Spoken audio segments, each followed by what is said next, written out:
Thoren, Precinct 5. This is a complex issue, and because it is such a complex issue and it will affect everybody in town, as they were beginning to gather and pull together all the information later on in the meetings, I went to the last three meetings of the committee to try and understand just exactly what the burden would be on the town. Now, just like you can ask 529 households to give you information, they may not respond. So what you're going to end up with is a statistical analysis of whatever responses you get. And the committee was in touch with 33 people that came in and told long stories about what their experiences were with the pumps.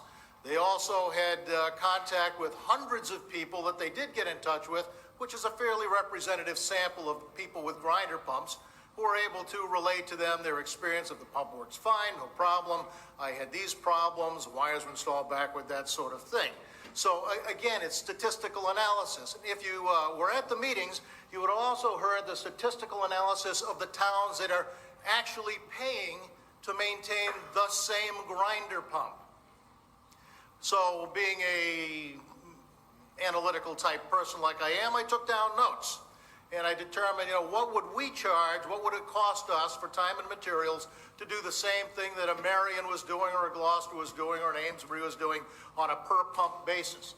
They have a certain expected lifetime, they fail, things go wrong, you have to fix them. You hire somebody to come in and fix them when they fail. What is that going to cost us on average? Because it is a statistic. So my numbers came out actually between 80,000 and 160,000, which is kind of a little bit leaning toward the lower end of what the committee ultimately recommended. We didn't talk to each other. I was just taking notes. So what we would experience if we went into this particular activity is, what is it going to cost Chelmsford to be able to support the maintenance of these pumps? We asked these people to take on costs in perpetuity to defray costs that the town would have had to spend in order to dig deeper ditches, install different kinds of a sewer system. So they're bearing some of the burden. They all pay, by the way, for the same big pumping stations that we pay for, so they're paying a little bit for pumping your sewage as well. But they also own a piece of the system of sewers in this town where they have to pay in perpetuity for failures.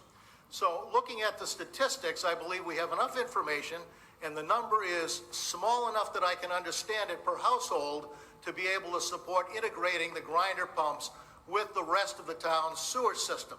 So I really don't want to postpone this for an entire year to get information that may be even more complex if you try to pile it all up than the straightforward information that we have. Excuse me.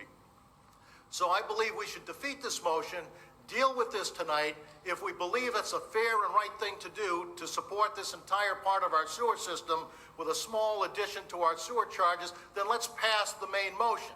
And if it's not, then let's defeat the main motion. I'll argue in favor of the main motion later, but to put it off for a year, I think adds no value to the ultimate decision for this town.